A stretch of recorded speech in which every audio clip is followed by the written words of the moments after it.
happening, everybody? I'm back. It's me, resident supervillain, Mr. J. Washington, and I'm here with my review for Netflix's The Old Guard. Now, if you have not seen this movie yet, please come on back because it's going to be spoilers.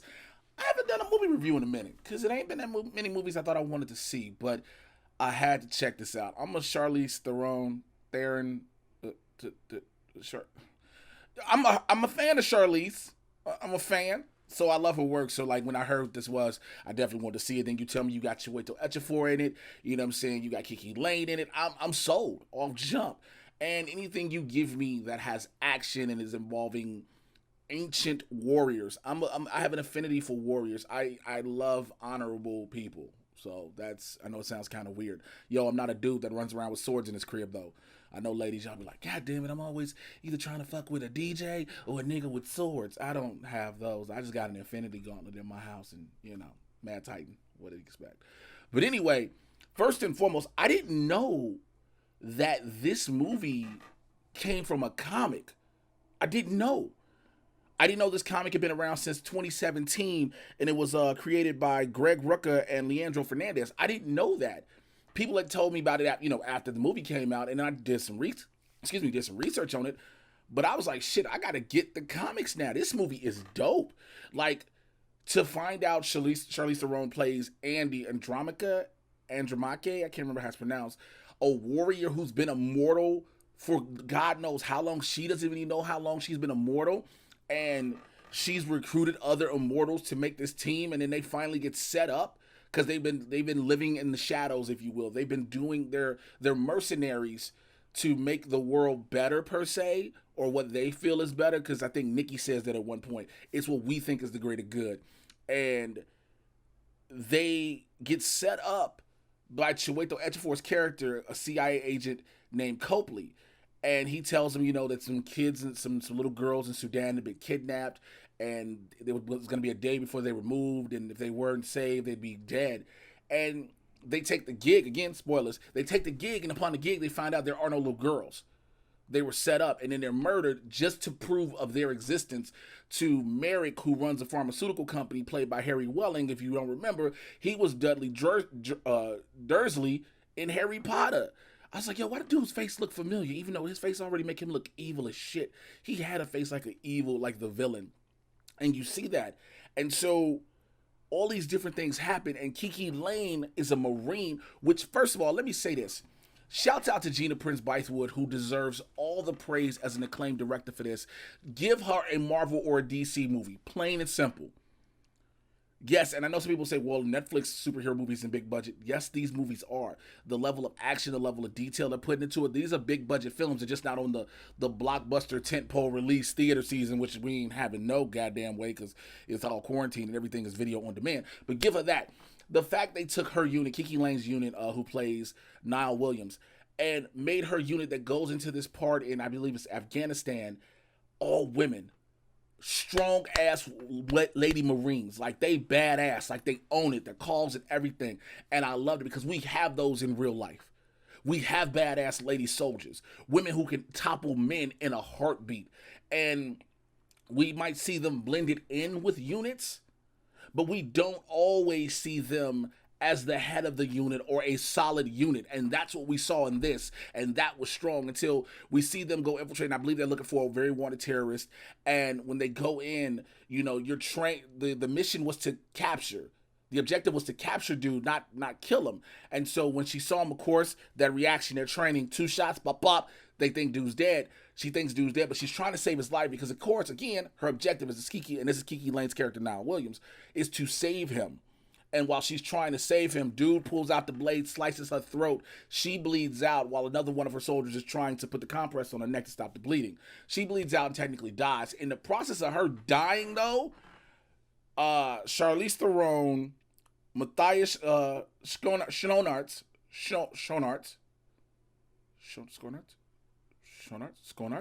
I thought I had it like 7 minutes before I recorded this.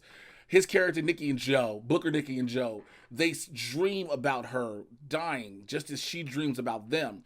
And you find out later in the movie, because when Niall is introduced to the group, she tries to find out, why was I dreaming about you all? And they were saying that they don't know why, but except for the fact it's to bring them together, that when one of them is when the awakening of them becoming immortal is happening, they need to find each other and group together.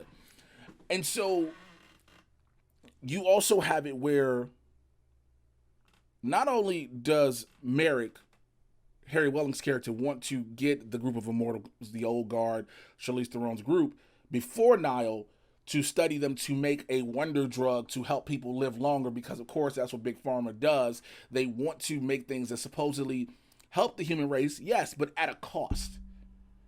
They want to help people live better lives, live a longevity, and do things to help us extend our livelihoods and live the best lives possible. But at the same time, while they do that, it's going to be a cost.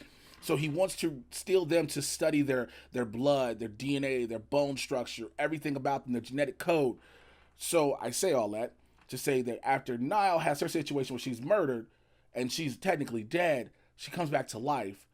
And everybody else, even her unit that was there, was like, yo, she's hella dead. How's she here? They tell her commanding officer tells her, sergeant tells her, yo, you being shipped out to Germany for more tests. Now, initially, she thinks it's more tests to see if she's okay. But Charlize Theron knows it's to test her like a fucking guinea pig, which, that was expected.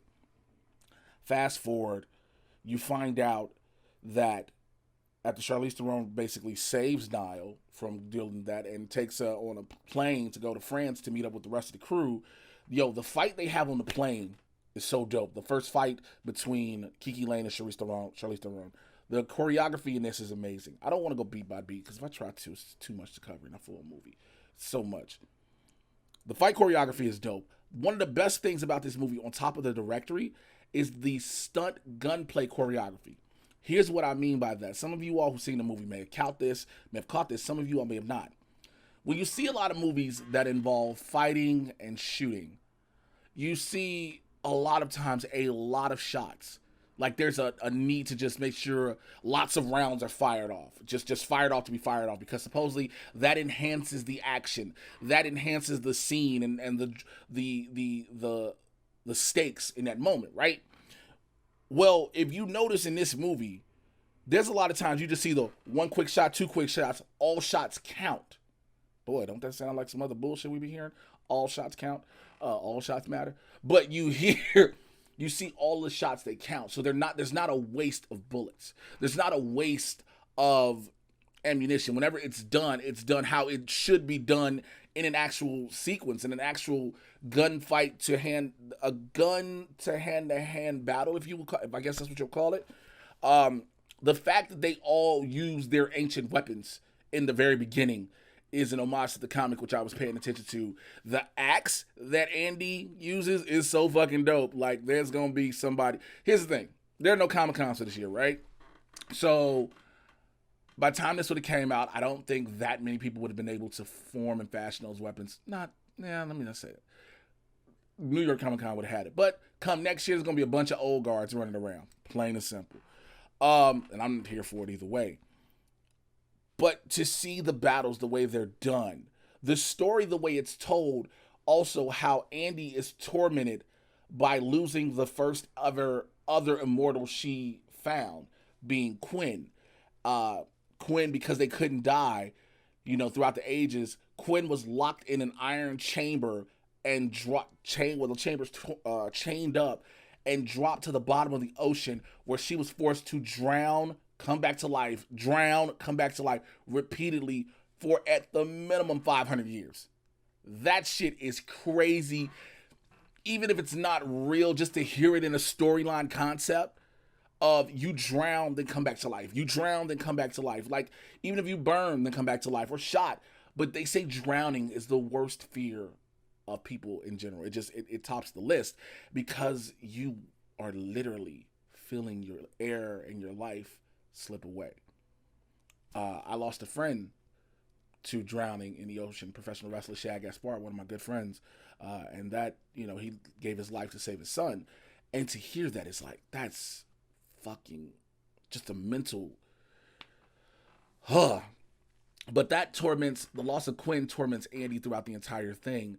And so there are certain things that are MacGuffins, and MacGuffins are things that you are told about in the story that you probably don't pay much attention to, but it'll come back up later. And I kind of knew when I heard that, I knew that was a MacGuffin. I kind of figured, okay, Quinn's either the big bad, like the overall big bad, or we'll see her somewhere in this movie. I figured that out. I was like, okay, that's the only reason you bring this up, because you don't bring up the one you lost, who you can't find at the bottom of the ocean. All of these things, figured that out, right? But again, spoiler alert. But going back to it, also Quinn in the comics was originally named what did I write down? Oh yeah, Noriko. I wrote this shit down like 7 minutes ago. Noriko. Now here's the reason they changed it. Noriko in the comics was Japanese, but because the actress that portrays her, Van Veronica Go, is Vietnamese. That's why they gave her the Vietnamese name of Quinn, which is, I get it. It works for that. Also, they did change Copley from the comics. In the comics, he's a white CIA agent, and in the film, they portrayed him as Black British actor Chiwetel Ejiofor, which, again, I don't know anybody who would find themselves complaining about that. That is like the dopest thing, and it works. To find out that Booker, portrayed by Matthias Schoenaerts, he actually betrays them because he wants to die, is a great story, in which, again, most of this story is taken directly from the pages of the comics because the comic creator wrote the screenplay. There are a few things that are adapted for film, but I think that's the one that may not be the case. I'm not 100% sure. But that storyline in itself, that you have an immortal who, after watching his family die and knowing that his family, I think it was his son who had cancer, he told his son his secret, and his son was like, share that on with me. Give me what you have to allow me to live. You're my father. Allow me to I should share the same blood, the same genes and everything with you. Give me that so I don't have to suffer through this. And he's like, I can't. And that tormented him to the point where he wants to die now, which, again, great story, because you would think, a lot of people think a lot of immortals want to live forever, but there are those we've seen in various stories and the tales. And if you ask people who have the chance to be immortal, would they accept it? And some people are like, no, because the drama of watching everyone and everything you ever knew and loved eventually die and fade away. That in itself would drive somebody insane. Now, granted, yes, you would have those, especially how story dictates and comic books tell us, that would, they understand that there's this fight they have to keep doing for right and blah, blah, blah, blah. But at the same time, I'm a father. A parent, there's always this saying that a parent should never outlive their child. That's just a saying. And it's a true feeling. A parent never wants to outlive their child, and to watch your children and grandchildren potentially and great-grandchildren and your descendants, until it finally stops, just pass away in front of you. That's got to be tormenting your friends, lovers, and everything of the sort. Speaking of lovers, one of the big things in this movie is the scene of the declaration of love between Joe and Nikki. Now, when the comic was optioned off to Netflix to be made into the movie, Greg Rucka said one of the big things that had to happen, which I believe is in the comics, is Joe's declaration to Nikki. You couldn't change it. It can't be any different. It can't be sugar-coated. It can't be whitewashed. It can't be downplayed. It has to be done the way it is. Why is this such a big deal, you're asking? It is the first time you have ever seen in any comic book movie a major declaration of love between two homosexual characters. Two same-sex characters. The first time ever. You've seen hugs, kisses, references, things like that. But there has never been a major, profound declaration of love. Joe goes into this thing because they are captured by Copley's mercenaries, Merrick's mercenaries, to get the old guard, but Joe and Nikki are captured. And at one point, one of the sentries is like, oh, is that your boyfriend? And Joe goes on this declaration of saying, he's not my boyfriend, he's more that. He's my, he's my light and my darkness, and things like that. It's actually a very beautiful fucking declaration. Fellas, let me tell you something. I'll give you a little secret real quick. Tell your lady to leave the room. Pause the video real fast. Tell your lady to leave the room real quick. This is for the fellas. Or ladies, if you want to use this too, tell your put like this. If you don't want your partner to hear this, tell them to leave the room real quick. Tell them to leave the room. They gone? Cool. Let me tell you something. You can use these lines like you can use Proverbs out the Bible.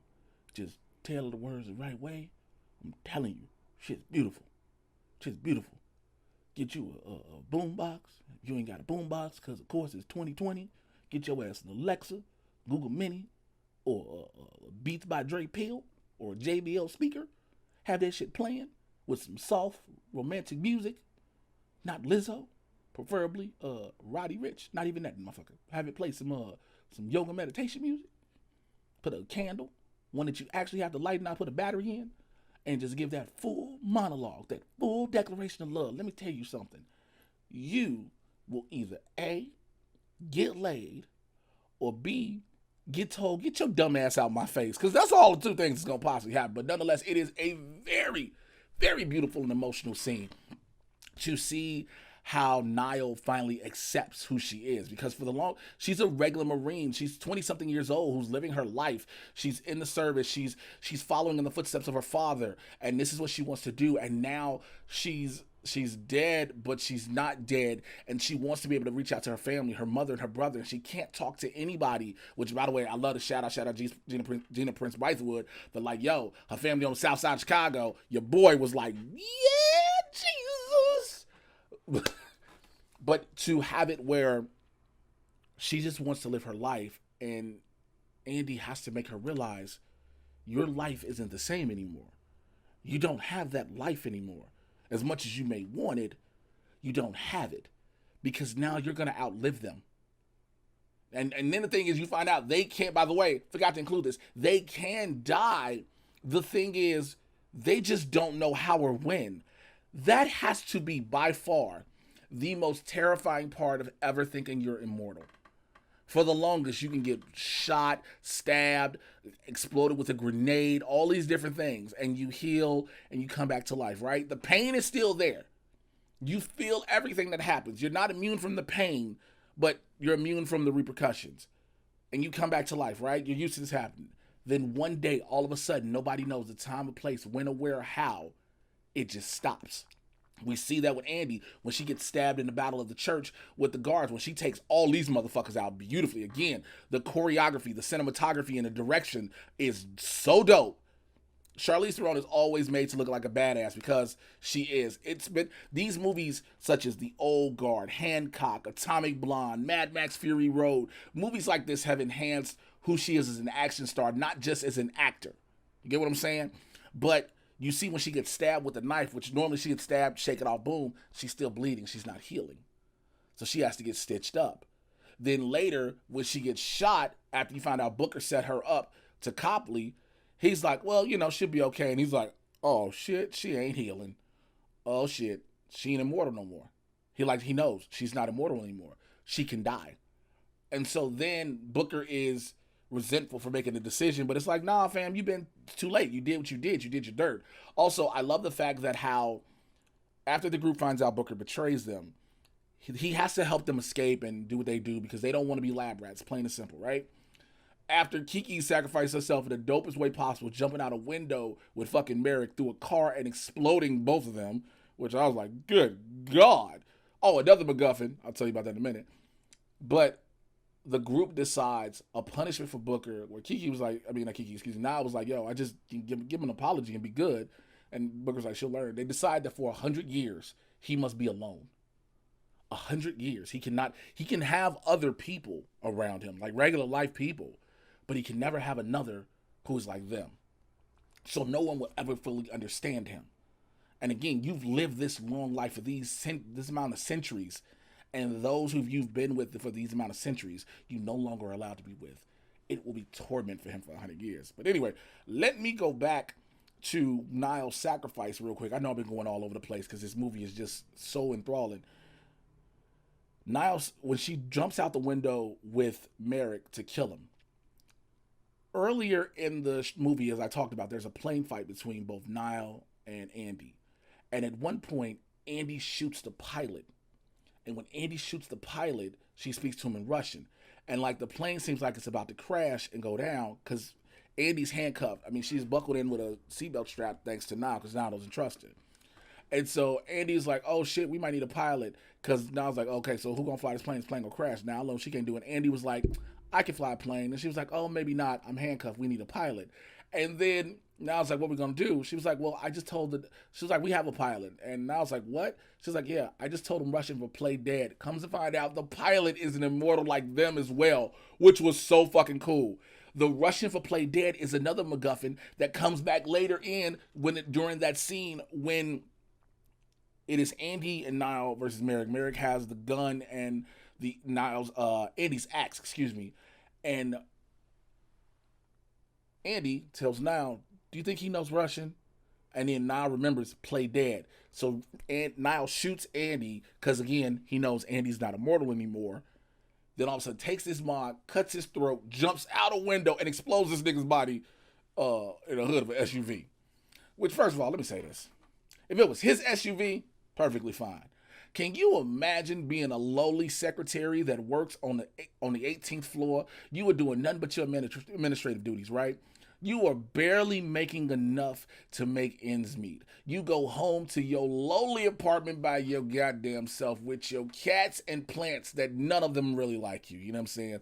You really got a bunch of disconnection notices. You just got out of a bad relationship, all right? Your mama and daddy keep calling you, and they like, won't you get your goddamn life together? You've been dealing with all this shit for weeks, right? You're like, the only thing you really have that makes you happy and brings you joy is having your car that you parked in front for a few minutes because you know why? You parked it in front because you were going to go in, you were going to do some quick work. You know the security guard at the front. Jim's a good dude. He was like, go ahead, I'm going to watch your car. Go ahead, do your work, right? Go upstairs, about a couple hours, do a little work. When you decide to get ready to go home, to go to yourself to eat another lowly dinner, you know what I'm saying? You come home and find out your shit's been exploded. And what happened when you find out your car's been exploded? It's a body in it, motherfucker, who's the body of your boss of your company. Not to mention, your insurance just lapsed on your car. Can you imagine the feelings that person is having? Either way it goes, at the end of the movie, Andy and the rest of the old guard the other four confront Copley. And like, yo, because Copley shows them everything, how he shows them how people they've helped saved, help make strides throughout history. That's new.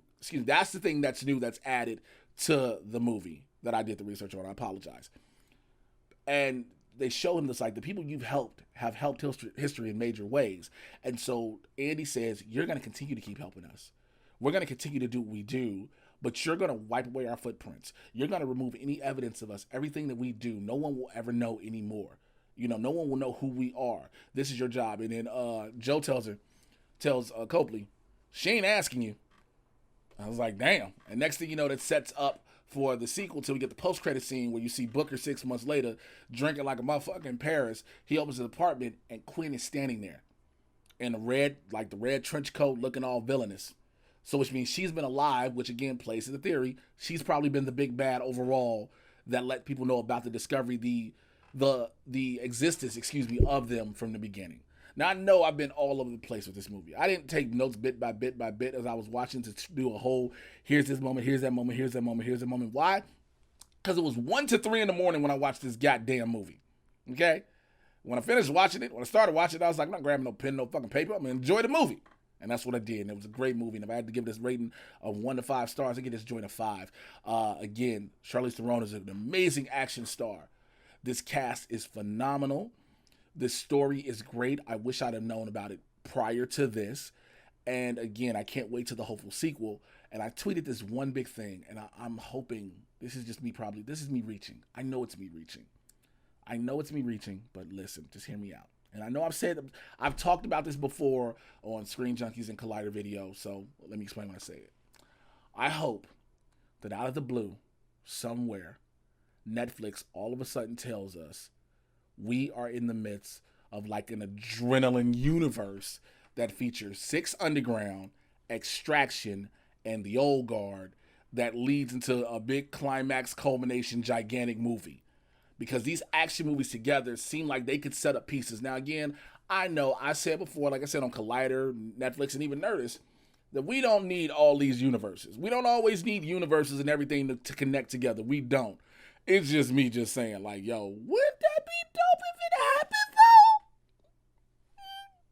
But I want to know what you think about this movie in the comments below, all right? So go ahead and like, subscribe, and click on the notification bell. Did you rock with The Old Guard? Was that shit so dope to you? And would you see it again and tell other people to see it? And if you did, and if you liked it, are you looking forward to a sequel? That's what I want to know below, all right?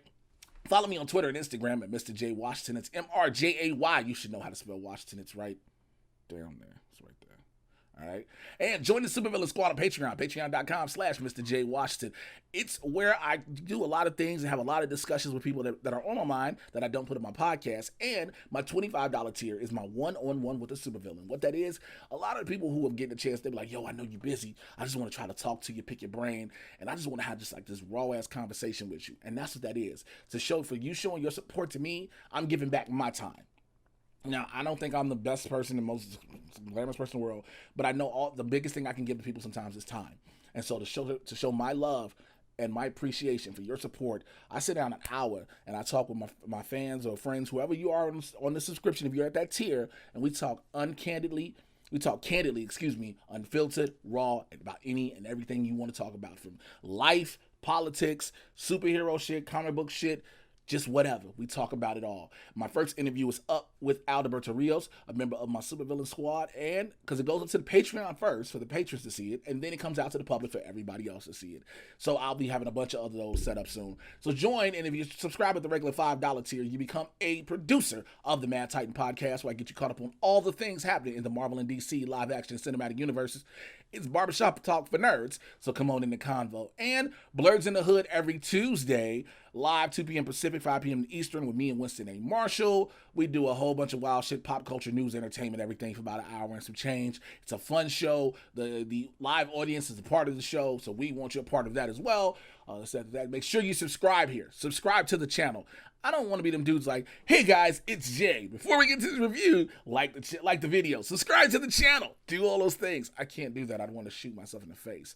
All right. Check out the Doom Patrol Stargirl reviews on this channel here as well. All right. Holla at you guys later. Till then, take care. I'm out. Bye.